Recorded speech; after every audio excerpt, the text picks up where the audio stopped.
అందరికీ నమస్కారం. Iran versus Israel America యుద్ధంలో చర్చలు సఫలం కాలేదు. సఫలం అవుతాయన్న ఆశ కూడా మనకి లేదు. ఎందుకంటే చర్చలు జరుగుతున్నప్పుడే మనం చెప్పాం.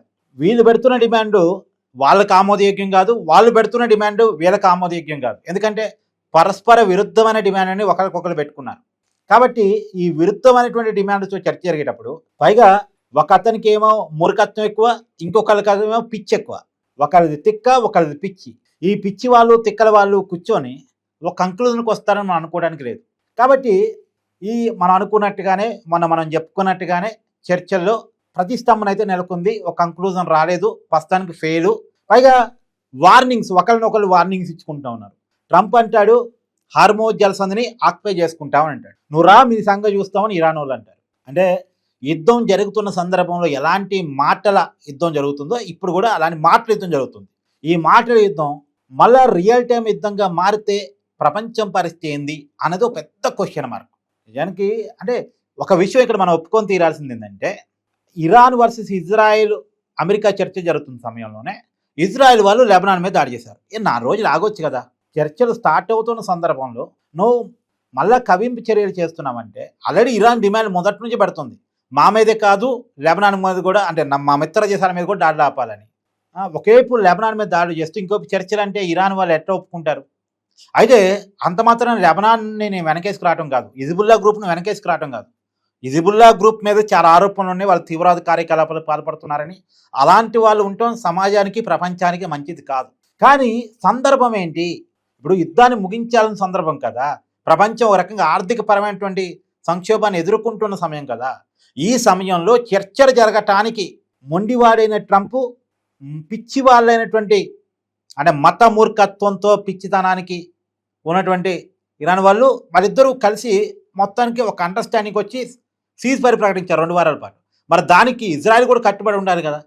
సీజ్ ఫైర్ ప్రకటించడం అంటే అది ఇరాన్ మీద మాత్రమే, మేము లెబనాన్ మీద దాడి చేస్తాం, ఇంకొకరి మీద దాడి చేస్తాం అంటే మళ్ళీ రెచ్చగొట్టడమే కదా. అంటే ఇక్కడ ఎవరికి కూడా పర్సనల్ ఇంటెన్షన్ యుద్ధాన్ని ముగించాలని లేదు. ఇరాన్ వాళ్ళకి లేదు, అమెరికా ఇజ్రాయెల్ వాళ్ళకి అసలే లేదు. ఏదో ప్రపంచం నుంచి ఒత్తిడి వస్తుంది కాబట్టి, అందరూ తిడుతున్నారు కాబట్టి, ప్రత్యేకించి ట్రంప్ అయితే వాళ్ళ దేశంలో ప్రజలు రోడ్డు మీదకి వచ్చి వ్యతిరేకత వ్యక్తం చేస్తున్నారు కాబట్టి, మధ్యంతర ఎన్నికలు తన పదవి ఎక్కడ ఊడిపోయిద్దో, తన సొంత రిపబ్లికన్ నుంచే తన పదవిని ఓడగొట్టడానికి ప్రయత్నాలు జరుగుతున్న కారణం రీత్యా యుద్ధాన్ని ముగించటానికి ఏదో ప్రయత్నం చేస్తున్నట్టుగా డ్రామా ఆడటం తప్ప ఇక్కడ యుద్ధాన్ని ముగించాలనే ఇంటెన్షన్ లేదు.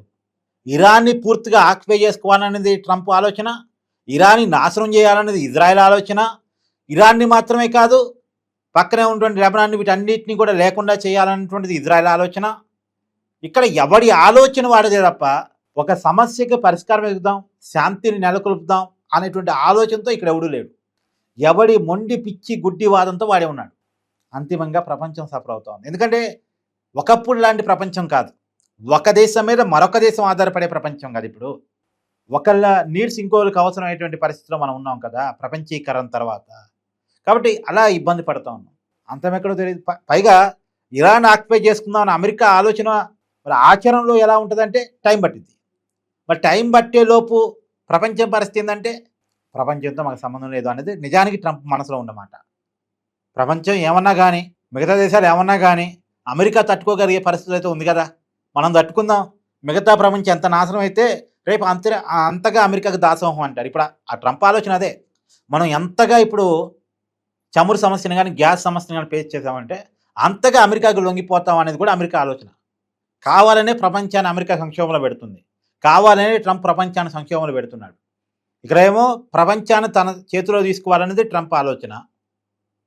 తన శత్రువుని ఇప్పుడు ఉన్నటువంటి సమయంలో లేకుండా చేసుకోవాలి, వాటన్నిటిని క్లోజ్ చేసుకోవాలనేది ఇజ్రాయెల్ ఆలోచన. నా మీద దాడికి వచ్చారు కాబట్టి వాళ్ళ మీద నా ప్రతీకారం చూపించాల్సిందే అనేది ఇరాన్ ఆలోచన. సో దీనికి ముగింపు ఎక్కడ అనేటువంటిది చూడాల్సిన పరిస్థితి ఉంది. ఏదేమైనా ప్రస్తుత పరిస్థితిలో కొంత రష్యా కలగజేసుకొని, పుతిన్ కలగజేసుకొని శాంతి వైపు కొంత అంటే ట్రంప్ని కూడా ఒప్పించడానికి, ఎందుకంటే రష్యా చైనా డైరెక్ట్గా రంగంలో దిగి శాంతికి కూర్చోవాల్సిందే, యుద్ధాన్ని ముగించాల్సిందే అంటే ఖచ్చితంగా ఇజ్రాయెల్, అమెరికా కొంత వెనకకు తీయండి. ఇండైరెక్ట్ సహకారం ఇరాన్ కాకుండా డైరెక్ట్గా వచ్చేసి వాళ్ళు చర్చలో దిగాలి. చర్చలో దిగి లేదు ఒక కంక్లూజన్ పాయింట్ కూడా ముగించాల్సిందని కూర్చోవాలి. అలా కూర్చుంటే మాత్రం ఖచ్చితంగా కంక్లూజన్కి వచ్చే అవకాశం ఉంది. ఎందుకంటే పైకి చైనాని రష్యాని ఎంత అమెరికా వ్యతిరేకించినా వాళ్ళతో డైరెక్ట్ ఫైట్ చేయడానికి సిద్ధపడదు. డైరెక్ట్ ఫైట్ చేస్తే అదో ప్రపంచ యుద్ధంగా మారితే, ప్రపంచ యుద్ధంగా మారితే అందరికీ నష్టం. ఒక్క ఇరాన్ ఎదుర్కోవటానికే ఇజ్రాయెల్ అమెరికా ఎంత శ్రమ పడ్డాయో మనం చూసాం. ఇప్పుడు చైనాతో రష్యాతో డైరెక్ట్గా తలపట్టడం అంటే ఒక మహాయుద్ధాన్ని ఫేస్ చేయటమే. ఆ పరిస్థితి ఎవరూ తెచ్చుకోరు. కాబట్టి ఒక కంక్లూజన్ పాయింట్ ఏంటంటే చైనా రష్యా కొంత రంగంలో దిగి ఒక కంక్లూజన్ పాయింట్ ప్రధానంగా పుతిన్ బాధ్యత తీసుకోవాలి దీని విషయంలో. కొంత పుతిన్ ఏ మాటకి ఆ మాట, ట్రంప్ కొంత క్లోజే. సరే, ఎవరి స్వార్థాలు వాళ్ళకున్నా, ఎవరి ఆలోచన వాళ్ళకున్నా, వ్యక్తిగతంగా వాళ్ళిద్దరి మధ్య ఒక చిన్న బాండింగ్ ఉంది కాబట్టి కొంత పుతిన్ బాధ్యత తీసుకుంటే బెటర్ అనేటువంటిది. మీ అభిప్రాయాన్ని కామెంట్ చేయండి.